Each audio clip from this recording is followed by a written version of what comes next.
Well, there you are.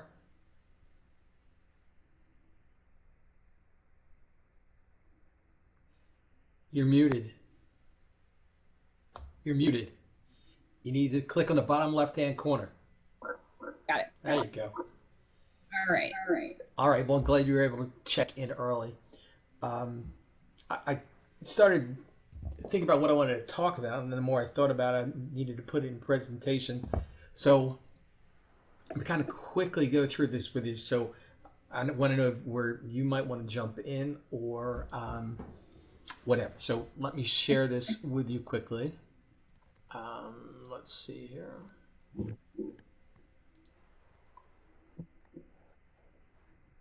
Okay, this is the presentation, so it's going to focus on database. I'm going to go through the team agreement that I need them to sign in. They're going to be in this. I want to ask about their status with the Real Estate Commission in Cherry Hill.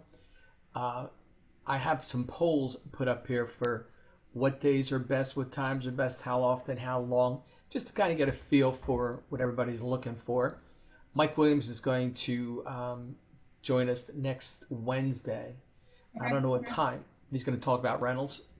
Okay. So after I get after I know what these things are, it might be easier for me to tell Mike. But I think we can have rental leads that they can work, and I think it's important they do that. It's going to be that training outline I pulled up for you. I sent to you, but I did it in red, and we'll kind of just go through that in general. I Okay. made Okay. a couple little changes to it. Um, I'm going to talk about leads that I get, how they're going to be handled, and some of the things you're going to think about. Do they have access to MLS, the super key? When are they available? Are they actually following up on leads and how successful? Just so they understand. Um, these are some of the people who you put in your database: family, friends, previous clients, vendors, former coworkers, neighbors, children, parents, and classmates, open house guests. Um, if you want to jump in here and if you have anything to add there as far as I have the memory jogger from Bold. Why okay. am echoing?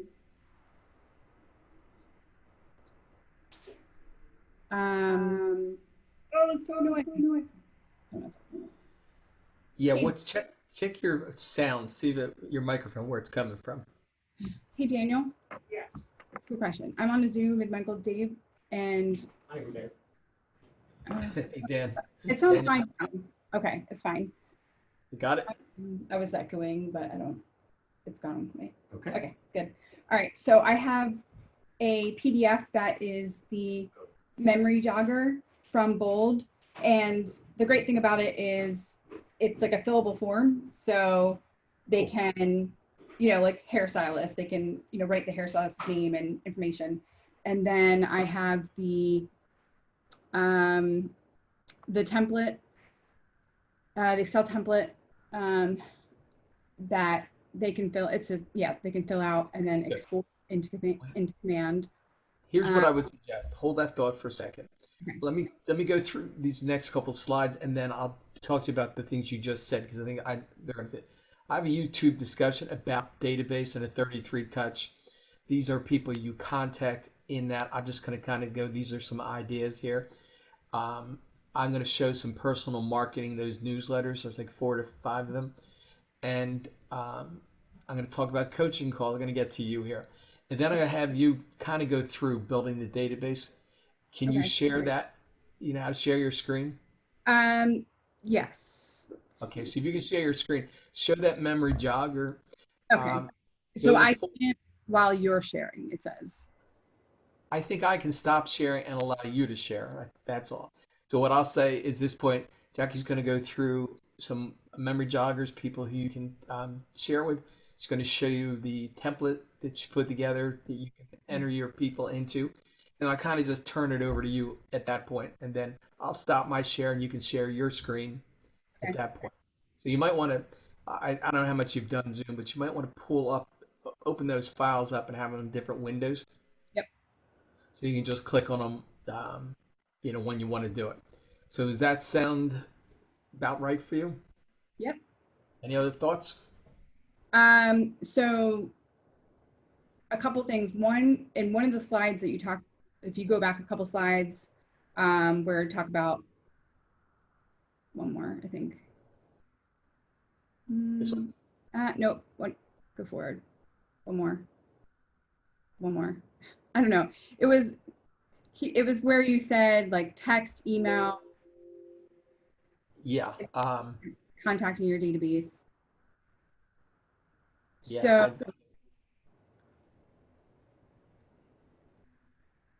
All right. This is the one. yeah, How okay. do you stay in So touch with them? in command, there are, we don't necessarily have to talk about this right now, but there are smart plans, and essentially you can, from what I understand, you can download a smart plan, and there are smart plans for, let's just say, open house guests, just mets, things like that, that you can, I think, automate some of this stuff in command. Good. So we could mention this to them in the sense that, you know, this command stuff is still very new to us, and it's something that we're going to be educating ourselves about, in order to, once you get a handle on some of these individual things, sending emails, sending texts, sending calling, we'll get into some smart plans that will help you automate these. Right now you're getting a feel of how to do these different things, but there will be additional supports. So here's what I would here's what I suggest. When I get to this slide, then Mm-hmm. uh, it's supposed to be discussion. You can certainly step in and say, in command, and just what you went through. These are going to be there. So I'm putting these up as just some of the basics. And I want to talk about this meet for coffee or lunch with people. Um, this is like the people that are in your core, and you set it up for once a week or once a month that you take somebody out in your core. I'm suggesting meet them for coffee. It's a whole lot cheaper than meeting them for lunch, meet them Right. before they go to work. It's just a way to reestablish a connection with Mm-hmm. people in your database. So I'll talk about those things, and you can put it, talk about the fact that in command that there's going to be ways for you to set this all up so it can be automated. So Okay. that would make perfect sense there. But when I get to this slide here, I'm going to basically turn it over to you, and you can talk more about the database and the memory joggers, that type of thing. And Okay. then we'll kind of wrap it up from there. I don't know how much discussion there's going to be along the way, depending on the amount of discussion, is Sure. how long So you. one of the things that, and we don't have to cover it today, but one of the things that you had mentioned, well, you were asking questions about whether they have super keys, all this stuff. Yeah. I, at some point, it doesn't have to be this one, but I did want to talk about previewing homes.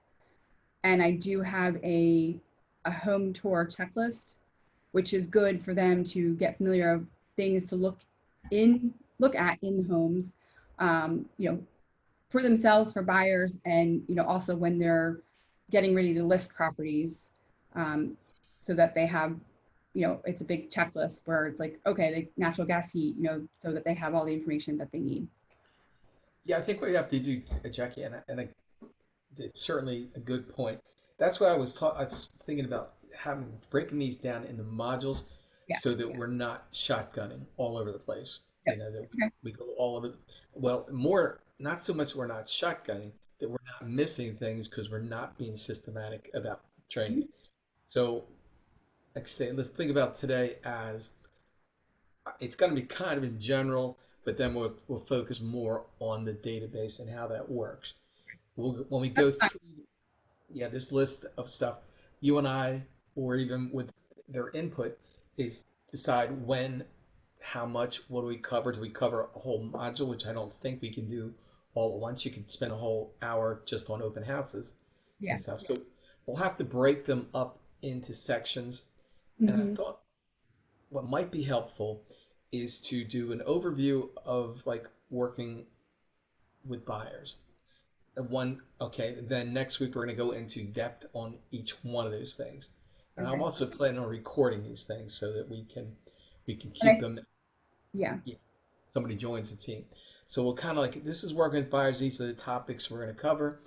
We'll talk about it in general, and then the next meeting we're going to go specifically into, and then you pick the topic, and we can train on that. And it doesn't have to be that you do it all the time. It could be that I do it.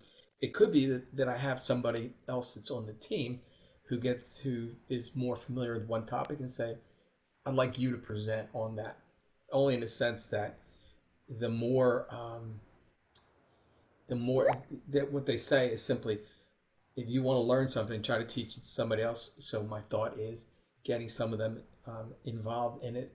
Megan is specifically, maybe Amy Allen, who has a little experience.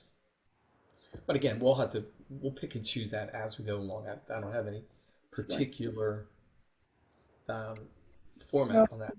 yeah, so a couple things, and I imagine we were going to be starting this, figuring things out, and revising along the way. But one thing I think that if we can try to keep the content, you know, like chunk it. So it's, maybe 30 minutes with maybe like 10 minutes for questions or something like that. Because I know everyone's really busy and there's a lot, I mean, not maybe everyone's not super busy, but um, I get stuff, but also just attention spans.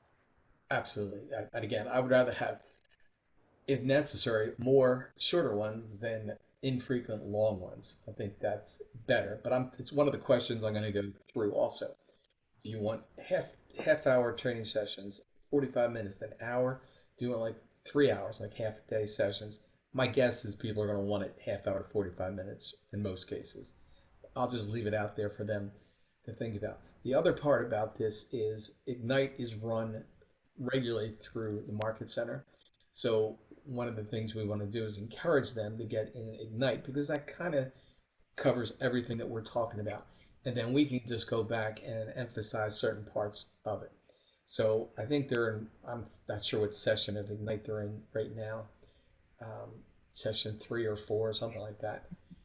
They don't have to get it from the beginning, I don't think, but only Megan, you, Megan, and Amy, Or and like, Dave Farmer now are actual agents. So I want to say agents with Keller Williams. So we need to get them signed up so they can start taking some of these things. We have a Tierra coming in now, so we'll save our discussion okay, later on. sounds good. Wow, it's Okay. already 4:27. Okay. No, Tierra's coming in. Tierra, you with us there? You're muted, by the way. Oh, Yes. now you're not. Hi, Tierra. Hi. Hi. Is your camera working? You don't have to turn it on. I'm just questioning. It is, but I'm actually not. Um, Not prepared? yes. That's fair enough. Fair enough. It, on a normal basis, that we get to see people's faces. It's more like we're talking one-on-one instead of over the phone. But I also understand that not every moment's going to be time you can be on camera. I So, will say that I don't feel client ready, but I am okay for a team Zoom yeah, you meeting. can see me. I have my relaxing stuff on here, so I'm not client ready either. I had people. I was teaching a class once. I had somebody's husband walk by in his boxer shorts and a t-shirt in the background, which seemed a little awkward to me, but apparently she didn't notice too much about it. But um, That's funny. anyway, Tiara, it's certainly I understand if you don't have a camera on. We should be getting more people coming in. Here comes Marissa now.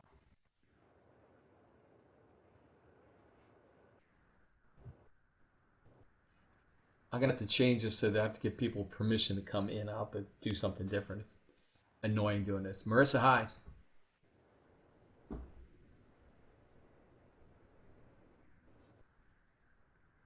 Marissa, you are muted at the moment. Sorry, driving. Oh, you were driving, are you? Hey, guess what? Yes. I was trying to remember I was telling you I was like getting confused between Marissa Williamson and somebody else I thought I had in another class. I went back and looked. I have a Marissa Williams that was in the class right before yours. So How weird that's is what that? I know. And on top of that, her first name is spelled the same way you spell your first name. You know, because I've seen it with the one S, but both of you have the Marissa, and I keep going there like, how could this be? How could I have her in two different classes? And it took me a little. You wouldn't think it was that complicated, but it took me a little while to figure out. Oh, one was Marissa Williams, and one was Marissa Williams' son. And anyway, so that solved that mystery. Very funny. All right. Art, I see you're with us. Hello. Hello. Uh, it is just 4:30. As you guys know from my classes, I like to start on time. But since this is sort of the first time and we have a number of other people we're waiting for, we're going to give it a few more minutes before we get started. Here comes Amy.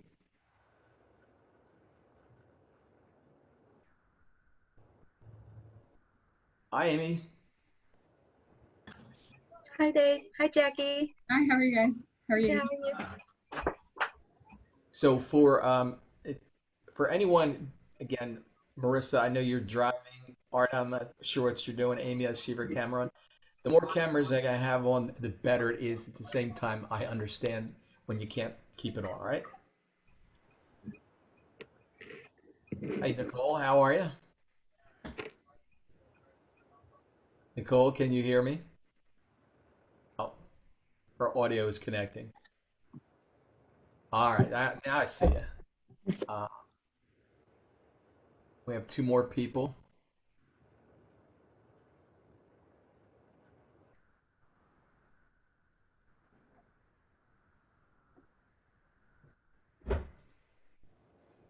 Dave Farmer, hello.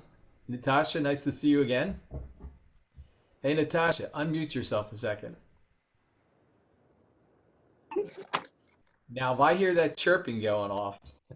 You shouldn't hear it, but let me know if you do. All right, well, you didn't hear, that's right. Just so you guys know what I'm talking about. Natasha, when I taught her in her class, I heard every once in a while somebody heard a chirping in the background. I never could figure out exactly who it is, but I had a one-on-one conversation with her yesterday, and her smoke detector kept chirping, but apparently she's gotten so used to it she doesn't even hear it anymore. But I heard it. So we don't want her to die of smoke inhalation, so I insisted that she change her smoke detector. But you go ahead and mute yourself now if you want. Dave, nice to see you. Hey, Dave, congratulations. Your license is now active, right? Yeah, just yesterday. All Yeah, there right. you go. So Dave's active. Nicole, how about your license? Where are we at? I was just fingerprinted today. Terrific. Okay. Well, we'll save this for because I'm going to do a PowerPoint presentation for you guys.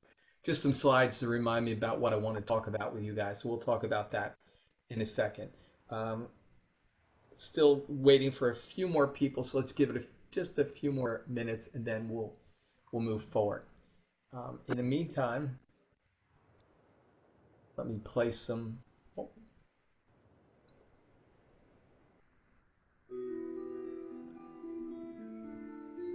when this song is over, regardless of who's here, we will move forward.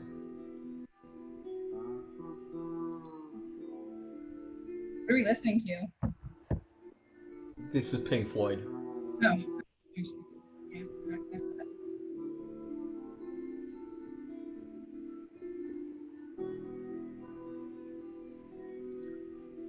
I don't know. Can you hear it, Jackie? Do you hear Pink Floyd in the background? I do. Yeah.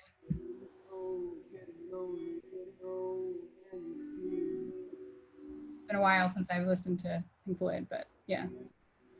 Well, I have Amazon Music, so I can listen to just about anything I want. Just a question of what I want to listen to.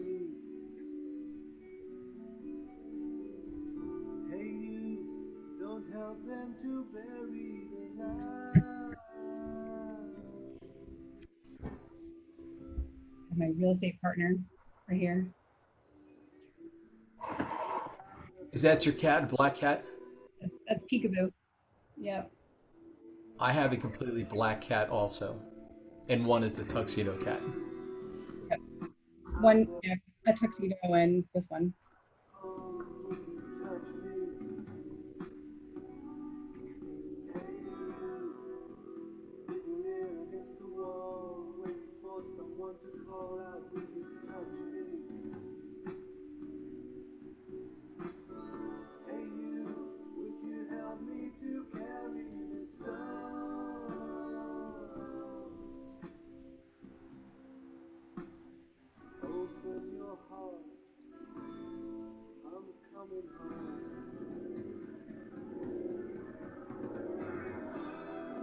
Amy Allen, how are you?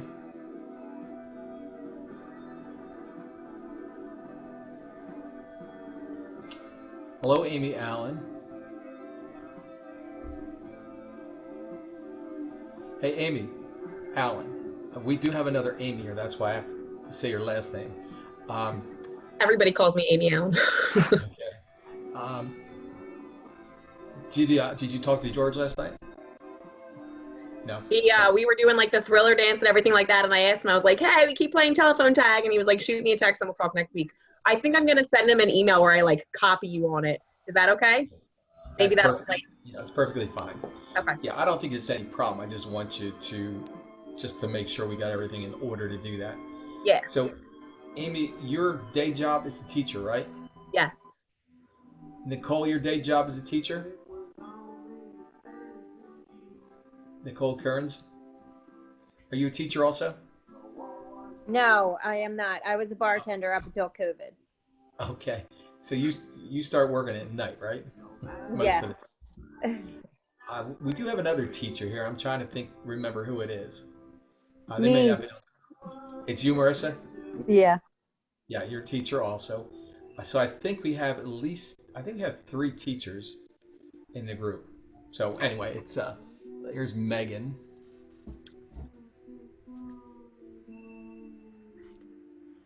All right, so let's let Megan connect and then Hello, Megan. Hi, how are you? Good. How was Disney World? It was good. It was exhausting, but it was nice. I give an What'd you- alpha braid. What did you say? I give an alpha braid. Yeah, That's not your real hair, is it? not my real hair. Is it really your hair? Yeah, no. I didn't remember. I didn't remember it was that long. No, it's not. It's not okay. Well, thanks for kidding with me. All right. So Pulling guys, me out. No, I wasn't. You said you went to Disney World, and I was like, your braid looks like Elsa, and we didn't call you out. she was in Disney World, right? I Was was. there anyone at Disney World besides you, by the way? It was crazy because Magic Kingdom was like completely empty, and we went the same time last year, and it was insanely packed. But Hollywood Studios was really, really packed. But I mean, it was nice that it was like empty like that. We did everything in one day, so. Well, I saw that we have one picture of your daughter sitting on Main Street there in the Magic Kingdom. It was like there was nobody around. It was There was just the no weirdest one. thing. There was no one there.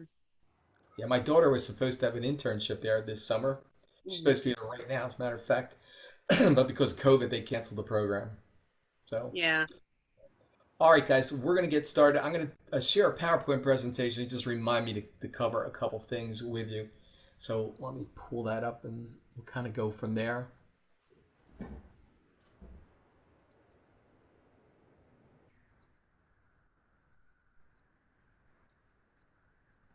All right, that was the presentation. Glad you guys liked it. All right, so we're going to concentrate a little bit today on our database, but I want to cover a couple things. So we'll talk about how we're going to train, how often we're going to train, what we're going to do. Matter of fact, we'll not talk about it. I'll ask you your opinions. So this is a team agreement. I need all of you guys, in case you haven't seen what it looked like. This is a team agreement. At this point, I guess Marissa got kicked out and back in, huh?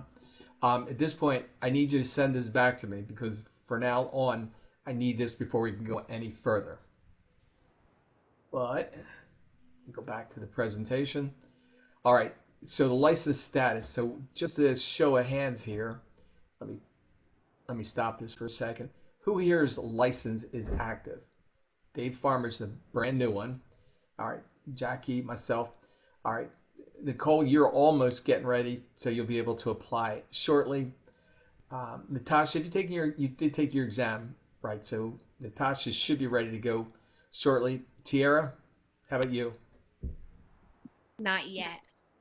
Have you taken the exam yet? Yes, I did. Okay. Art, No, not yet. not yet. And Marissa, I'm getting fingerprinted on the 11th. okay. So here's what I would say to all you guys is that you have to join the Market Center and you have to join, I'm sorry, let me go back to the share again.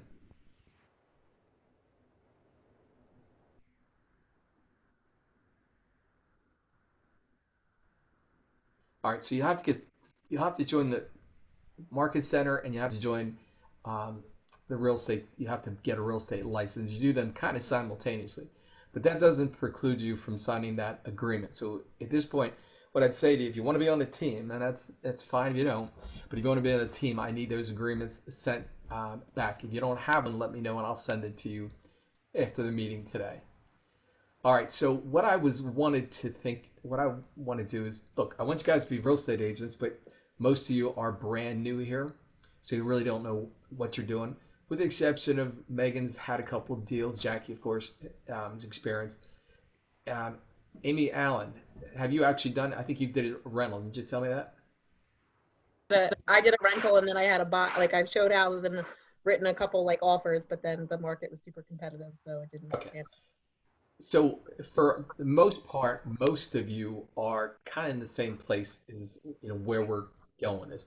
Not all the training is going to appeal to all of you. You're not going to need to take every module, but let me kind of do a little poll here. Well, maybe I can't do a poll because it's not allowing me. Let me stop the share a second and see why I can't see the polls. All right, let me launch this poll here. So what's the best day of the week? I'm just trying to get a consensus here. So what's the best day of the week for you guys think training would be better?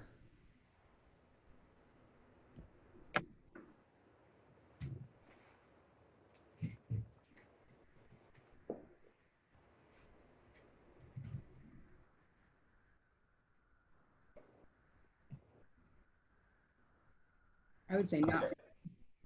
What's that? I would say not Friday, but that's just I didn't see. Well, so far nobody's voted for Friday, if it's any consolation here. Okay. All right, so we're going to stop it here. It looks like, let me share this with you. So it looks like Wednesday is predominant, and I'm guessing Friday I would have thought myself I wouldn't want to do Friday, so I thought maybe Thursday. But Wednesday or Thursday? Let's take this to another level. Let me put a different poll up here.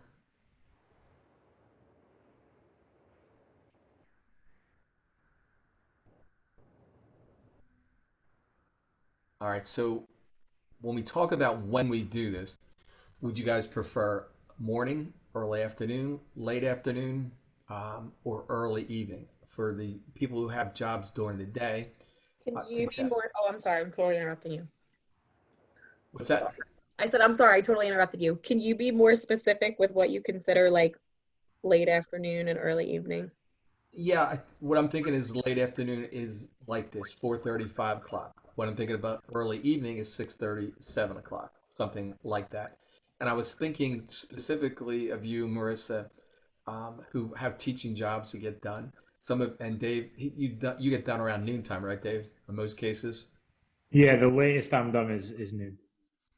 All right. So I'm just kind of looking to see what might be best.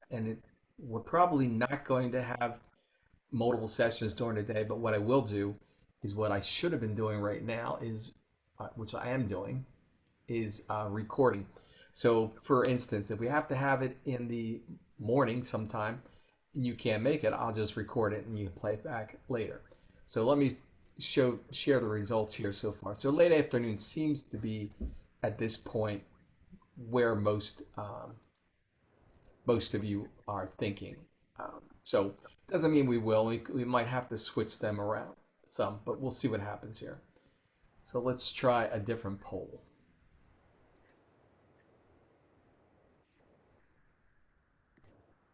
Well, apparently I got to pull this up a different way.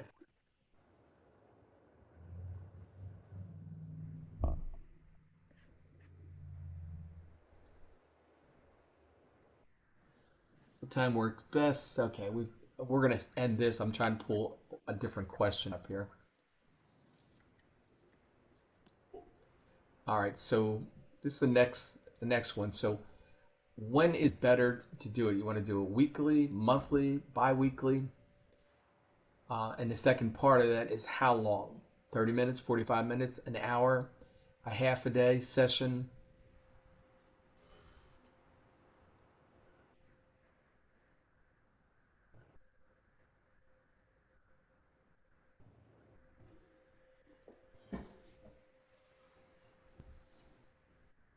Has everybody had a chance to vote?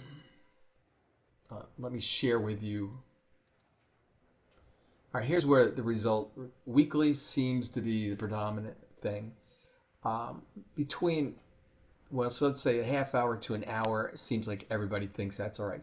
This half day, the way I put it down here, would be simply if we decided to have a specialized training. I didn't really think we would do much of that.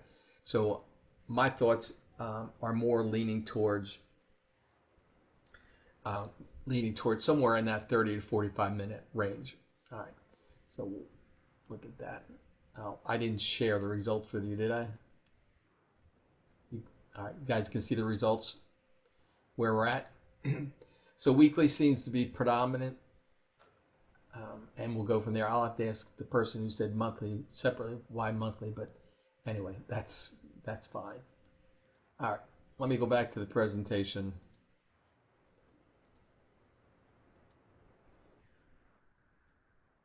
All right, so next on November 4th, there's a guy his name's Mike Williams. He runs a company called Sureway Property Management. They do property management. We talked about this in class. Property managers do. He has a business. He has multiple units all over the place. He has a large company, so they wind up getting rental requests often. And what generally might happen is that somebody might inquire about a unit that's available and it's no longer available. What they typically will do is just simply say, sorry, it's already taken. And what I asked Mike to do is consider passing those leads on to us so that we could, so I can distribute them to you guys if you're interested in it. So before you guys, well, don't turn your nose up at rental leads, particularly early on. It does give you an opportunity to get in the business. It'll give you an opportunity to see what it's like to set up appointments, to show properties, also talk to people about their credits, how to do that. And anyone that you help rent today could be looking to buy next year. And if you're all looking to be in this next year, the people that you again work with today can refer other friends and family, and they could buy houses in the future. So Mike's going to go through the rental process next week based on our little poll.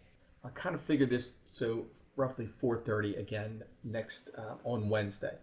And he'll go through the whole rental process, ask questions about getting people qualified, running reports, NTN reports on National Tenants Network. So he'll explain about that and what you should be looking for. All right, this is a training outline that I put together. If it pulls up here. There we go. So this is the training modules, the way I looked at it. So working with prospective.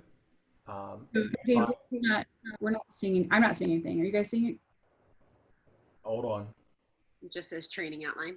Yeah.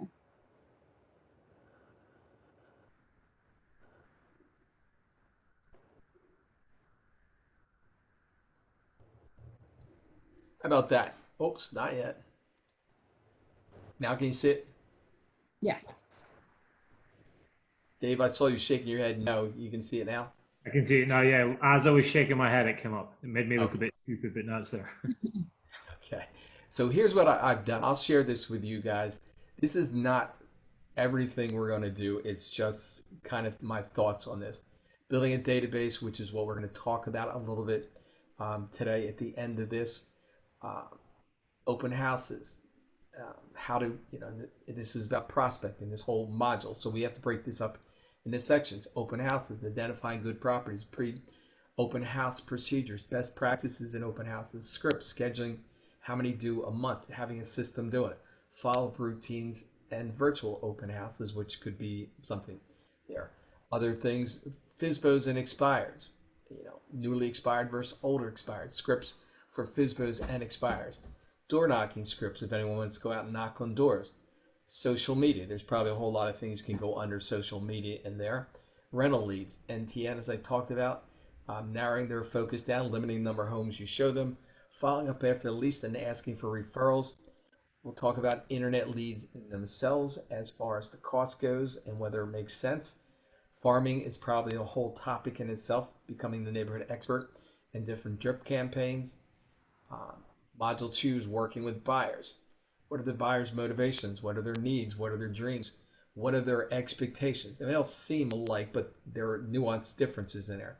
How do they prefer to be communicated with? Do they rather have a text or a phone call or emails? What works best for them? Explaining the process and this is basically learning how to do a buyer's consultation so that they know that you do more than just open a door for them, how you're going to lead them through the whole transaction. Explain what you do other than showing them homes. Explain what happens if they cannot reach you when they want to see a home.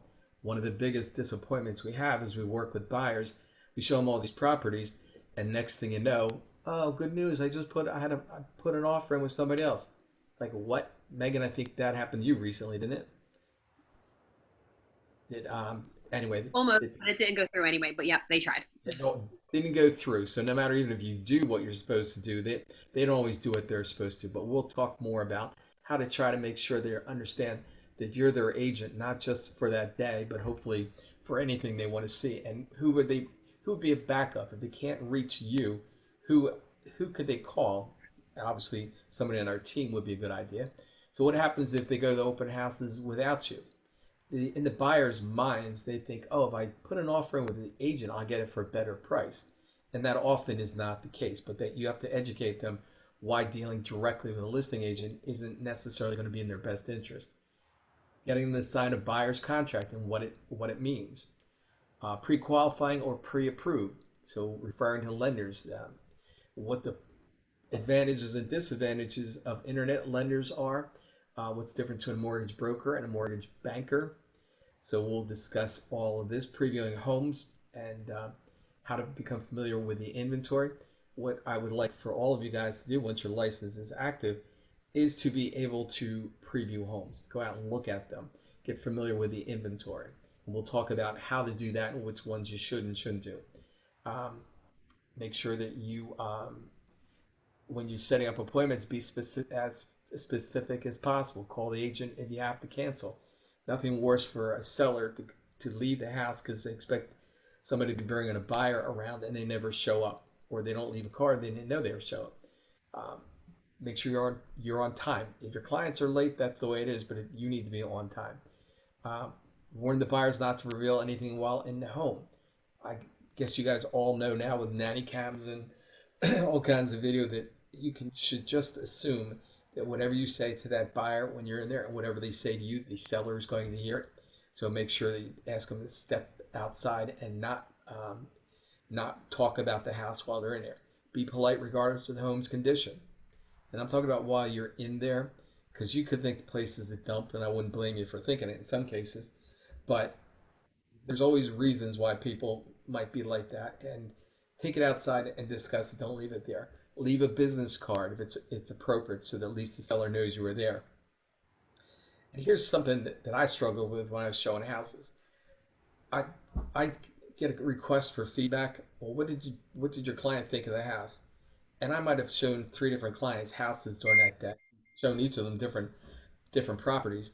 I had no freaking idea which house they were talking about, and my thought was, well, here's the feedback. They didn't want to buy it, or I'd be talking to you directly. But that's probably not the best way to do it. So what I would suggest is just make a brief note about it when you walk out.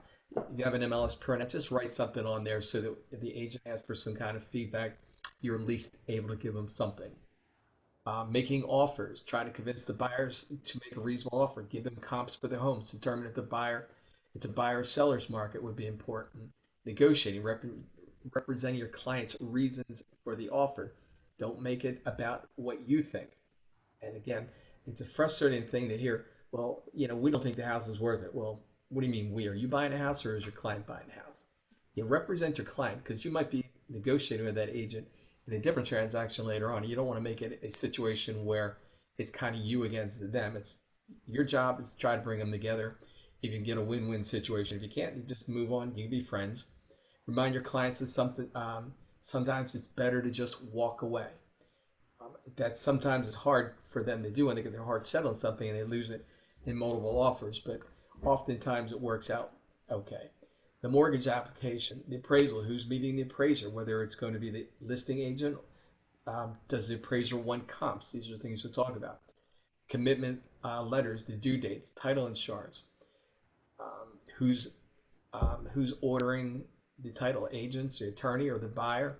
Inspections, surveys, home inspections, wood boring, insects, well and septic, lead-based paint, radon, mold. All of these things have to be accounted for in the contract. Negotiating the repairs, sellers completing whether the seller is going to complete the repairs or give a dollar compensation for that. Whether make sure they use licensed contractors with permits if necessary and get receipts for the buyers. Pre-settlement inspections, verifying the repairs, final walkthrough. The close, title company or attorney's office, closing gifts, whether we should or shouldn't give closing gifts. After the close, add to your database. Follow up on post-closing. Is everything as expected? Do you need any help with vendors? Do you know anyone do you know anyone I can help? Housewarming parties. You guys probably haven't heard of it, but if somebody moves into the house, they're your client, they move in, and you say to them, hey, you know what? How about 30 days from now, we throw a housewarming party? Now, I'm talking not COVID time. I'm talking, when we're out of COVID, if we ever get out of this. But have a housewarming party and say to them, give me a list of all your friends and your family. I'll invite them. I'll pay for everything. I'll actually invite your neighbors to get to meet you and see your new house. You give them a month to get their house ready. You get a vendor to help pay for this. So imagine all their friends and family get to meet you. You get to be face to face with them. Plus, all the neighbors get to meet you. They're curious about the new neighbors. So it's an opportunity for you to meet a whole lot of people and build your database from there. Working with sellers, previewing a home, setting appointments, pricing the home right, CMAs, differences with short sales or distressed properties, setting expectations about the price, time frame, what's the seller's motivation, the listing appointment, a marketing presentation. Why would they pick you? Let's just assume that you work for Keller Williams, that everybody's heard about Keller Williams, so you don't have to sell them on the company. But what you do have to sell them on you, and you have to be able to put it into words that give them a reason to use you. Obviously, we hope they know you, like you, and trust you, but it could be a call out of the blue and they don't know you from anyone else. So you've got to be able to present to them in a fashion that they understand what you're talking about. Preparing the home for showings, staging, living in a home as compared to selling home. That's how I tell somebody who's a slob that how you live in a house and how you sell a house are two different things. Now, not that I would ever live in a house that looked like this. That's my thoughts. That's all I'm saying. But I simply say, pretend that you're packing your stuff up to move out of the house now. So why don't you start packing now? Because the less stuff you have out, the bigger your house is going to look. Anyway, home warranties. Is there going to be a home warranty offered? What kind of appointment? Is it appointment only? Is it going to be on a Supra? How much notice? Are there pets there? Vacant properties. Make sure they're winterized. For any properties now, if you had listed, we're coming up to these months where you now have to start thinking about winterizing homes. Are utilities going to be on for showings? Open houses, when and how often? Presenting offers. Do you want to do it in person or you do it electronically? Because we have Zoom nowadays, it may be an actual way to sort of do it in person, and not on the phone. When you have divorced couples, who are you communicating with? Are you communicating with both of them? You need to ask them, do you want me to communicate with you both simultaneously, or you want me to call each of you individually? But you got to be careful, because what will happen is oftentimes one of the parties is going to think you're favoring the others, and you got to be careful not to let that happen, because you need to work with both of them. Estate sales. Who do you first contact? An estate sale could be several heirs and they're all involved. Who's the executor or executrix? Negotiating deals. The buyers, are they qualified or pre-approved? Lowball offers. How to present a lowball offer because look, your seller is going to be upset if there's a low, well, particularly in this market, But in a more normalized market, sometimes buyers just want to put a low ball offer in. You've got to be able to explain to the buyers why that's not probably in their best interest. But if they do, you present it to the seller, how to present it without letting the seller get upset. Just simply say, remember, this is just a house to them, this is your home. Don't worry about it. Let's either counter offer or just refuse to counter offer. I would encourage them to do a counter offer, even if it's a very modest, in other words, come down $1,000. Keep sellers focused on their motivation. You need to know why they're selling. If you're ever going to reduce their price, if it's not selling, you got to go back to the motivation. If you have an offer and they're upset about the offer, focus on the motivation. This is why he told me you were moving. Try to make it less about the money, but more about what the money will allow them to do. What do you do with contingency offers? Do you accept a contingency offer? If do they have their house on the market? Is it already under contract? What if you're going to accept a contingency offer?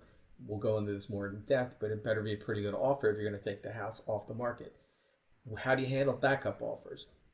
We'll go through contract to close. Matter of fact, I'll do a whole session on contracts alone. I'll go through the contract paragraph by paragraph and explain to you guys how you would understand it and how you would explain it to a client if asked. Mortgage contingencies, escrows amounts, certificate of occupancy, inspection requests, buyer's request for repairs, certifications for well, septic, roof, heater if they're requested, leaving the property vacant, making sure that the sellers understand what broom clean means, the closing, deed and affidavit, make sure that's ordered, mortgage payoffs, keys and remotes, make sure they're brought to settlement, title company or attorney's office. After the close, sellers gifts, follow up after the close, ask for referrals, add to the database. Do they need help finding their next home, which should be a question you ask as soon as you list it. And then we'll talk about technology, contact management systems, command, which is what Keller Williams has. It's all included with your when you join Keller Williams. Setting up your database, building your database. We'll talk about drip campaigns, social media, Facebook, Instagram, Twitter, LinkedIn, Snapchat, HomeSnap, Nextdoor, communications. Do they want to be communicated face-to-face, meet with them, or cell, text, email, or video conferencing? What works best for them? And then some stuff about your website. So these are topics that we're going to cover over the next, how should we say, the next couple weeks. Any questions on any of that? I know it's a lot. So if it does anything, it should illustrate to you guys there's a lot to learn before we're out of this whole thing. But you're not going to learn it overnight, so we'll just pick it up a little bit at a time and go through it. All right. Lead sharing. Now, I have leads that come in. Matter of fact, I'm looking at 1, 2, 3 leads that are going to go out in a minute. So a part of the team is I will get leads.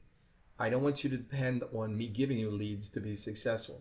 We'd rather teach you how to generate your own leads, and therefore you always will have leads. You don't depend on somebody giving them to you.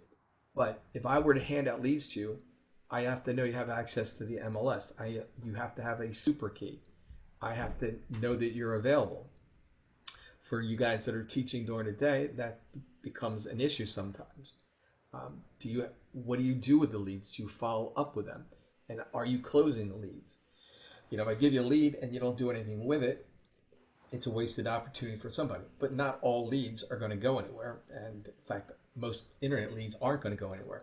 But these are all considerations I have to take. I have to consider when I'm handing a lead out. So right now, I would just say Megan, Jackie, myself, Amy Allen could show properties. Dave Farmer shortly will be able to show properties because he'll be joining the MLS and have a super key. For the rest of you, you have to get to the point where I could hand these out. Now, I don't want to give you the impression there's going to be 50 leads a day, but there will be leads. Megan, I've given Megan a few leads because she, at this point, is really the only one who can. The only one on the team that has a license who wants it. Jackie would rather work with sellers, and I would rather not work with anyone. Just saying. So anyway, the leads I'll hand out, but the more of you guys that become available to take leads, the more I can distribute them between you. All right, so when we're going to talk about database, I'm going to go through a couple slides here. Then I'm going to turn this over to Jackie to talk about. So who do you put in your database? Family, friends, previous clients, vendors, coworkers, neighbors, children's parents, and their classmates. So if you have children, they're in school, they're on soccer teams, baseball teams, whatever, you usually get a class list. Well, these are all people that you can put in there. Open house guests will be another way. Jackie will share with you something to jog your memory as to people you put in it. So this is about a 11-minute discussion I'm going to play for you right now. It's the guy that's leading the discussion. This guy, I think his name's Brian Eisenhower. They have a whole coaching session. I've gotten some stuff from there. So I was looking for something to try to illustrate the importance of the database to you, and I think this discussion they talk a little bit about. So let's play it, and then we'll get back to if I can get it to come up. All right, hold on a second here. I got to pause my share. Hi, I'm Brian Eisenhower, and I'm here today with 3 top agents that have sat down with me today to talk a little. Bear with me, guys. I'll get to it.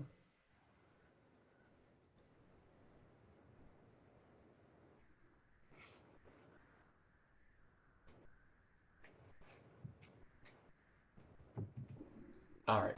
I assume you guys are looking at a bunch of people sitting around a table? Yeah. All right, good. A little bit of how they systematize their client database contacts each year.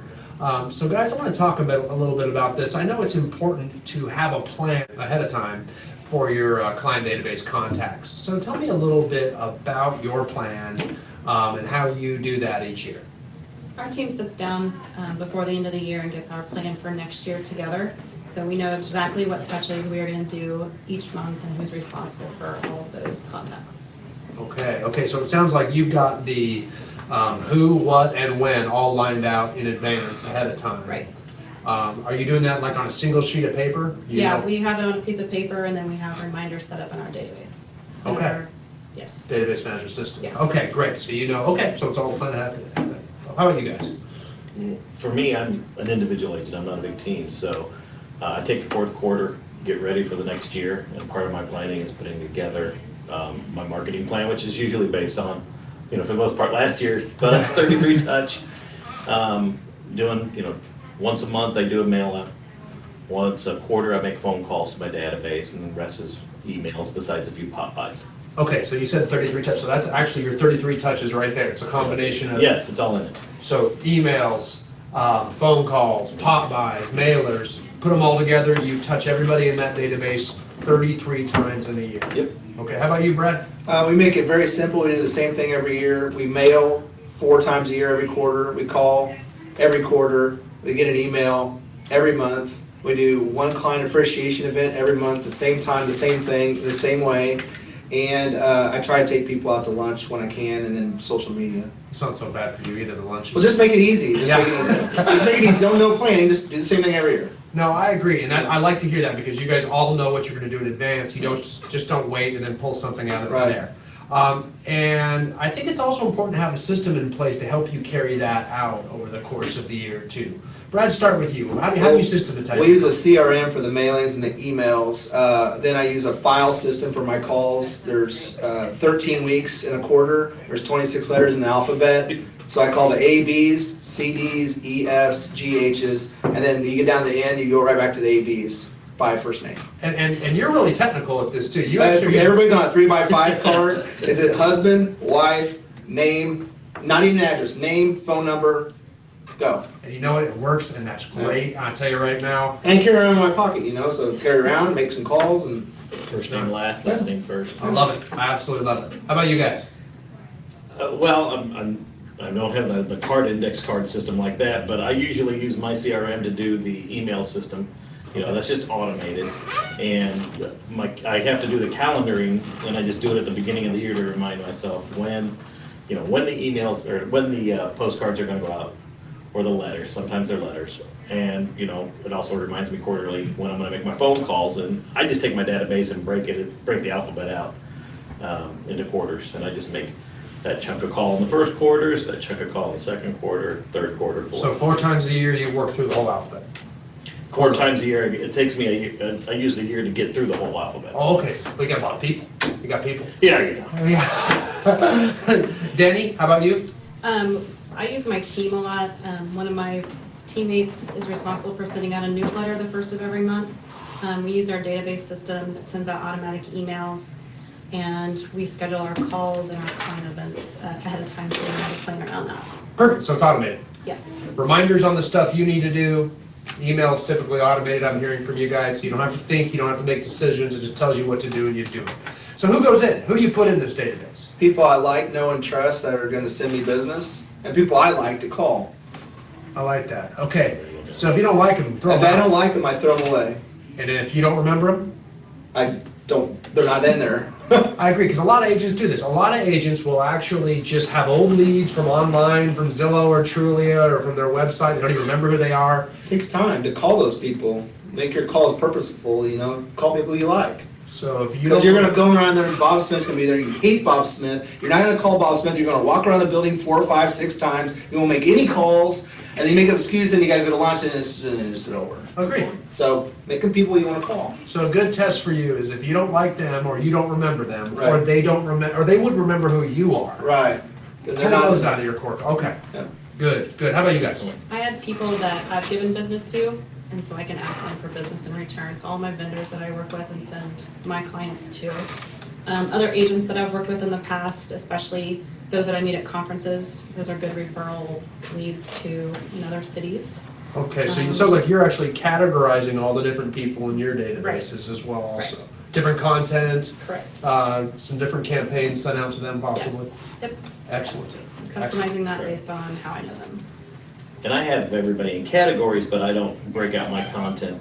For example, I'm not sending out just specific thing for buyers or specific thing for sellers, but I have friends, neighbors, families, clients, vendors, past co-workers for the other careers we've had in our lives, organizations that I or my family are associated with, doctors, lawyers, Indian chiefs that we are giving our content information to. I just kind of ask for that back. Excellent. Okay. Last thing I want to touch on is purposely growing your database, because I know all you guys do this purposely in different ways. So there's a constant effort to grow that database on a regular basis as well. Anybody want to chime in on that? Every time we meet with a new potential buyer or seller, we add those people to our database. And then our goal right now is to add 5 new vendors a week, so referral partners. So we're calling around looking for referral partners too. Yeah, 5 new vendors a week, every single week throughout the course of next year. That'll grow that vendor database in a hurry. How about you guys? You want to go? Oh, I use after I sell a house, they go in my database. The other people, if I'm at a party or I'm at a place and we get to talking, and I say, do you know anybody?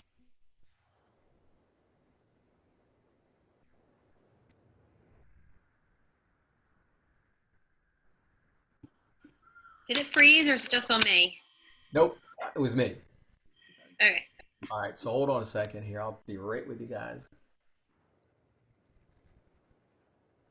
All right, I stopped it because all they're going to do is talk about how they add to their database, which it's not that it's not interesting, but I want to get you guys out of here by 5:30 for latest, and it's 5:13 now, and we still need a couple things to cover. So what I would suggest, anyone wants to hear more about databases, go to YouTube. There's hundreds of different videos on the database. So to talk a little bit more about the database. So there's a 33 touch system. We use Command. Command has a lot of this in there, the ways to do automated, so you don't have to think about doing it.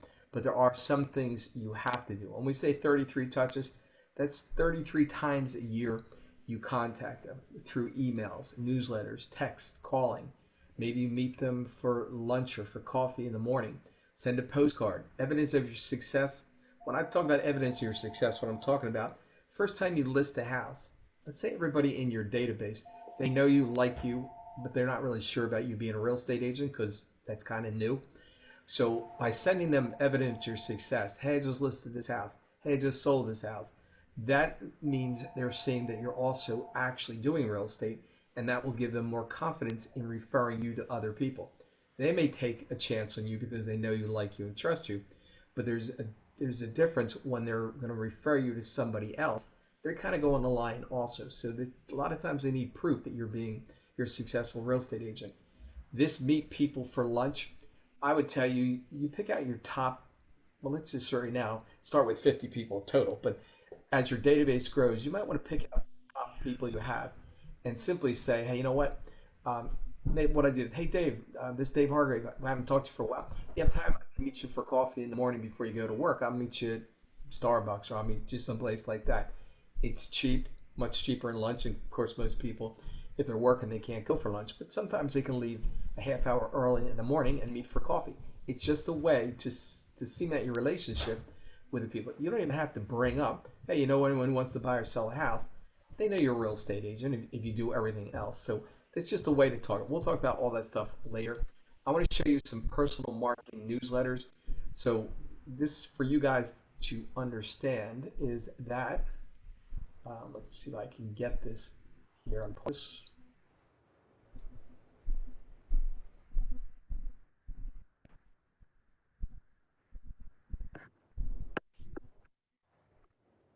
You know what?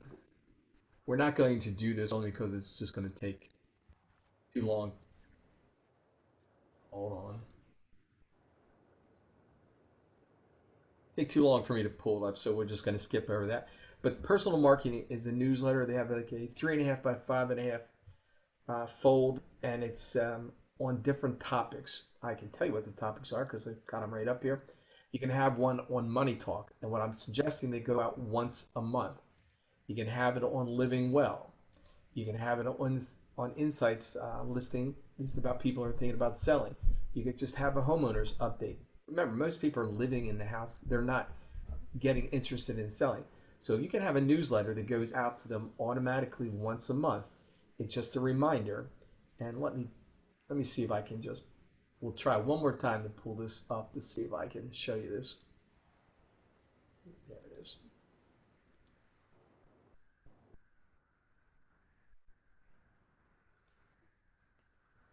Are you guys looking at this homeowners update here? Yeah. Yes. So this is like a newsletter, and we go out. This would be the front. This would be the inside of it, and this is the back cover. So the back cover will have something on there. It would have your picture. We'll have the team logo on there. Have all the information. So if people get this once a month, they simply, oh, oh yeah, that's just a reminder that you're a real estate agent. Like I say, people aren't looking to sell; they're looking to live in a house. If I change screens, can you see the living well one now?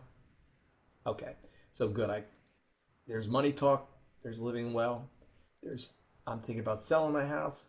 This is one homeowners update, and I don't know if I have another one here. It's probably the only ones I have. Oh yeah, spotlight on one. So there's just different topics that are in there. Now, when I talk about sending this to them, one of the questions comes up is if I have to call people 3 or 4 times a year, what am I going to call them about? What if you call them about something in one of your newsletters? You say, I just want to touch base with you. Did you see that article that I sent out in my newsletter? It's a way for you to open a discussion. I'm not expecting you're going to have a half-hour conversation with them about that. It's just a way for you to kind of touch base with them and talk a little bit about what you're doing. So anyway, whoops, let me go back to resume the share.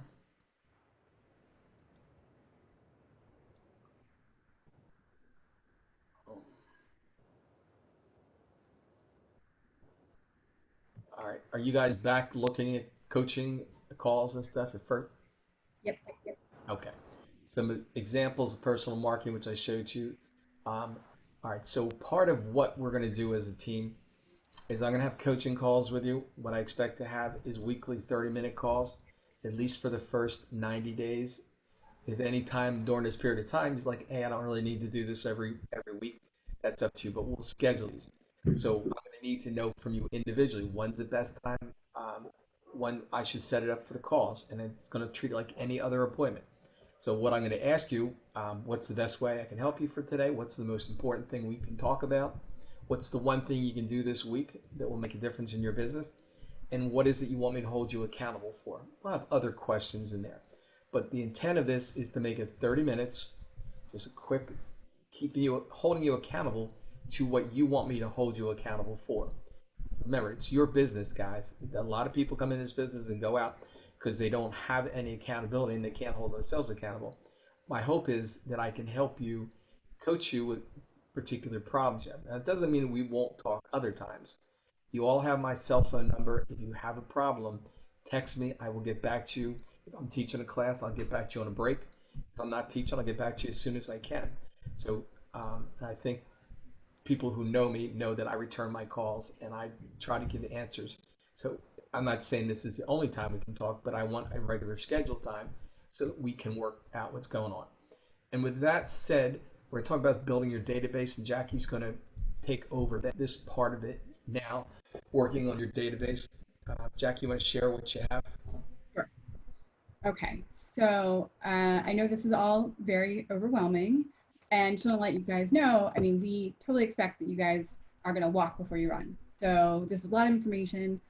The most important part, the most important thing you can be doing right now is building your database. Now, what is your database? Basically, your database is the people that you know, that you, organizations, group, family, friends, and they are people that know you, and maybe you've given your business to them and you want them to know that you're a realtor. That's bottom line. You want them to know that you're a realtor, because if someone really likes you and they're looking to buy a house or sell a house, and they like you and know you and trust you from other things, they're going to call you. If they know you're a realtor, they're going to call you because they already have a relationship with you. There might be someone that's super successful in the business forever. That person might be very intimidating. But if they know you and, you know, like who you are and how you do things, they're going to give you a call. So your database is basically all those people who might, you know, feel that way about you and call you. So let me just share this right. Let's see.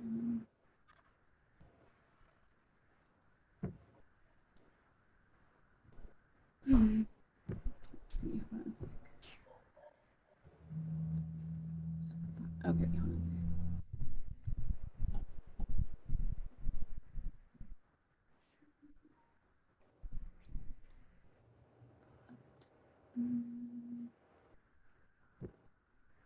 All right, that's crazy. I had this, it's right on my screen, but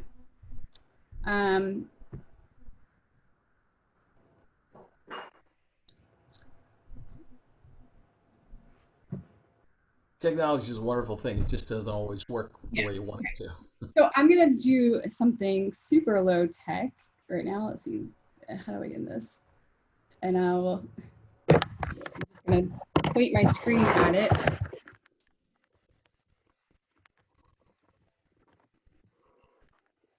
Right, can you see my screen? Yes. Well, that's super low tech. What is that? Sorry, it's so terrible. Basically, this is a PDF, a fillable PDF, and it's a list of questions. Who is your dentist? Who is your child dentist? Who is your doctor? It's about 7 pages, and it's just a memory jogger of the people that are in your life.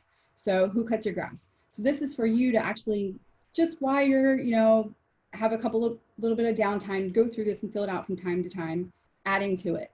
And then so I'll send this to you, and I'm also gonna send you an Excel spreadsheet, which is a template, which then you'll start adding all of these people into this Excel template. Once you've added all these people to your template, you can import that to command, the command database for KW.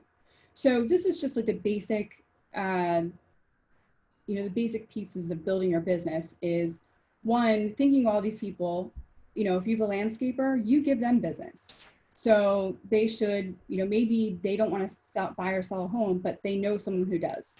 So if you have a good relationship with any of these people, you're going to let them know that you are, you know, in real estate, and you're going to ask them for your business. You support their business, and that's, you know, or maybe you coach their kids or teach their kids or something like that. So this is the basics before you do anything else, is building your database. And again, it's just people that you know, you've met, who you may need a realtor, and may, if you let them know that you're a realtor, give you a call. And then all of the other things that we'll talk about more in depth is, okay, how to now work with your database. But first part is building that database. So that's pretty much all I wanted to talk to you guys about. I'm going to send you those resources for you to start working on. If you're going to send personal marketing or anything like that, you need this list. So that's first things first. And I know as you guys get into real estate, we have these modules and things that we're going to be going through. But once you start letting people know that you're doing real estate, you are undoubtedly going to have someone call you because they want to buy a house, they want to sell a house. You know, Dave and I are these resources for you as you're getting up and running, as people are, you know, contacting you. Hey, I think my mom wants to sell their house. You're going to probably be like, wow, what do I do? So I am happy to help you guys as these things come up, even if we haven't yet covered them in our modules. You're going to have, you know, more time to do, you know, as any professional, you're going to continue to train as throughout your career. So if you have something that comes up in the meantime, because you are starting to work your database, so let people know you are a realtor, certainly give me a call, text, email, and I will help you work through that that new thing that you're, you know, working on for your business. Well, Jackie, thank you. So here's where we're going to wrap this up today. One, what I will do is your first 50 people in your database, I will pay for half the newsletter. So it's $40 for 50 people. So I'll pay 20 of it. You pay 20 of it. After you build your database, past that, that's going to kind of be on you, because if we have 10 people and that's $20, 10 times 10, that's $200 a month just for your database. But I do think it's important for you to do. And Megan, you can ask a question here if you have a question you want to ask. Go ahead. Sorry. So I know we haven't talked about it yet, but I feel like I have a question for you. I feel like if anyone's new, they could like benefit from hearing the answer anyway. So I have a client that I'm showing a house to tomorrow, and it's a FSBO. It's the first time I'll be dealing with this. So I called them, and like they were like really hesitant to even like let me schedule it because they don't really want to work with agents. They said they've had a lot of agents trying to like get them to like represent them, blah, blah, blah. So I told her I'm happy to answer questions for you, but I'm not pressuring you into using me. But she wanted to know how I get paid from it. Sorry, how I get paid from it. So I could be wrong, but isn't it still like the same thing? Like they are still responsible to pay like 3%, or is that like negotiable? How does that work? So Megan, are you talking about a FSBO to sell their house, or you have a buyer who's looking at their house? I have a buyer that probably will want to put an offer in their house. They're like obsessed with it. So the question is, how do you get paid, right? Who's paying you? So what I would suggest, and there's all different ways to do it, but Jackie, if you have another way, you can feel free to speak up. But I would say, look, here's the deal. My buyer, I need 3%. I'm not representing you. I'm only representing my buyer. But I need the 3%. Let's get up front. You can negotiate price, but my commission is not negotiable at this point. Now they may say at this point, well, I don't want to pay 3%, and you'll have to decide whether you'll do it for less or not. But simply say, I will be representing the buyer. I can refer an attorney to you if you need somebody to represent you. I can help you with it, but understand that my duties are to my buyer. Are you okay? And if they are, you just get it in writing, because as you guys all know from real estate school, unless it's in writing, it's not, you can't get paid. So you'll just get it in writing. You don't have to do a formal listing agreement. You can do a one-time showing if necessary, but at least get something where they agree to pay you the commission. The alternative, suppose they said to you, I'm not paying any realtor anything. You get it from your buyer. I'm not doing that. Does your buyer know about this house yet, Megan? Yeah, they know. Did they identify it, or did you identify it? No, they found it because it's not even an MLS because it's for sale to owner. Well, here's the problem. Now, if you had found the property and said, I have a property, you would turn around and say to your buyer, look, if I'm going to help you, I found a property I might like, but if the seller isn't willing to pay me at least 3%, are you willing to pay me 3%? Just put it up there. But since the buyer already identified it, that's kind of late, because they could go directly to the sellers themselves. at this point. So your best hope is to talk to the seller and just simply say, this is the percentage that I need. It is not negotiable once you've agreed to this. That's what it is. So if the buyer only wants to come up, and because this is what they do, they go back to the buyer and say, well, if your agent would just take less commission, I'd be happy to sell it to you at that price. You got to make sure that that's understood. That's not part of the negotiation. Your commission, once it's agreed upon, whether it's 2.5%, 3%, whatever the case may be, and just simply make it clear. I have my fiduciary duties are to the buyer, not to you. Doesn't mean I could ever lie to you or treat you dishonestly, but if you tell me something, I have an obligation to tell my seller, my buyer. So be careful about what you're telling me you're willing to do. I can refer an attorney to you that can help you through your side of the transaction, if you like, and just get it cleared up in the beginning before you go any further.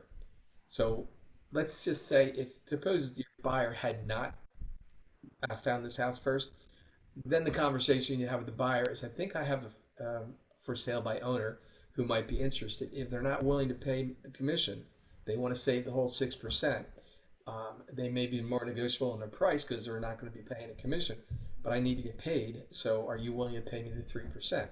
It's still going to be cheaper than if they put it in the MLS and would have been figuring at 6% in there. Right. Again, I would dress it up a little bit. I'm just kind of giving you, an overview of how I would handle it. Jackie, I'm not any other? I'm not worried about like the buyers at all because I'm showing them other homes too. So I'm not worried about them like going behind my back or anything like that. But is there something I should? Because so the seller, she asked me how I get paid, and I said it comes out of the sale. I said it's typically 3%. So I was kind of just guessing there because she asked me on the spot. She didn't have a problem with that. Is there something I should be bringing tomorrow when I do this showing that she needs to sign, or is it only if we're going to put the offer in? I would put. You could take a normal listing agreement and just date it for the day. All And right? this is for the seller. For the seller, and Okay. just make it clear. You have to put a note on there that your representation is of the buyer, not for you, the seller. If you want me to represent you also, then I'm going to need more than 3%. Got it. Okay. Thank you. I handle it that way. All right, guys. So as we wrap up here, what I need all of you to do is contact me. You can send me a text or something, a time that we can talk individually, so that we can talk about whether you want to be on the team, you want to go further with this, when we do our weekly calls, those type of things. So let me know about that. Again, there's no pressure. If you want to do this, it's fine. If you don't want to do it, I certainly understand. Also, as I went through the list of topics we're going to cover, I hope you understood at this point, this is a job.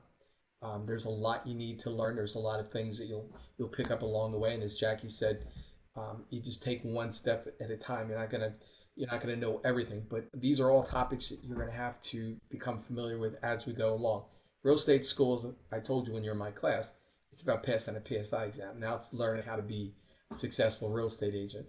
And not all of that stuff will you have to be proficient at, but enough of it that you'll have an understanding of it.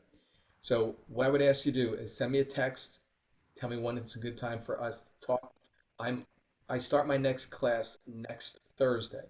So tomorrow, Monday, Tuesday, Wednesday, I'm more free to talk to you during the day. So just let me know what works for you. I will then set something up that we can talk, and we'll kind of go from there. Anyone have any questions for me? We've run a little bit longer than I normally would like to run. We'll try to keep these to 45 minutes in the future. Next Wednesday, 4:30, I'm going to have Mike Williams. He'll be talking about rental leads. And it's something I really encourage you guys to sit in on it. Well, basically, it'll just be talking about that. All right. Any questions? Anything else? Can you give me your phone number? 856-816-8196. I'll put it in the chat right now, by the way.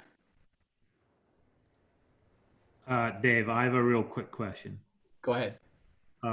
So I am in the process of setting up some like simple social media sites for myself, Facebook, Instagram, all that good stuff.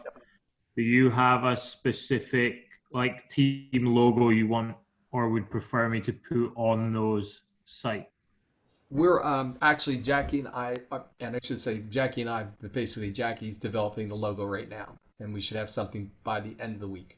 So we'll be there. We want something that's going to fit in with Keller Williams.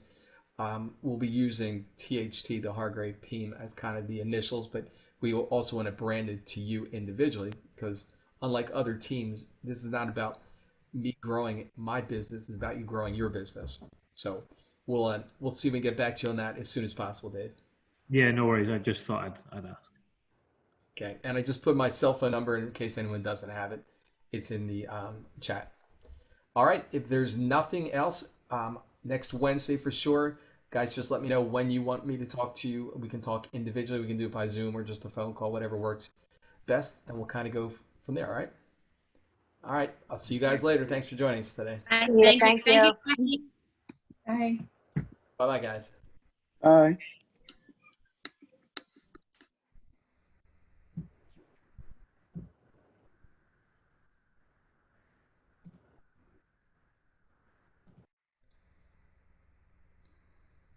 Nicole, you still with me here?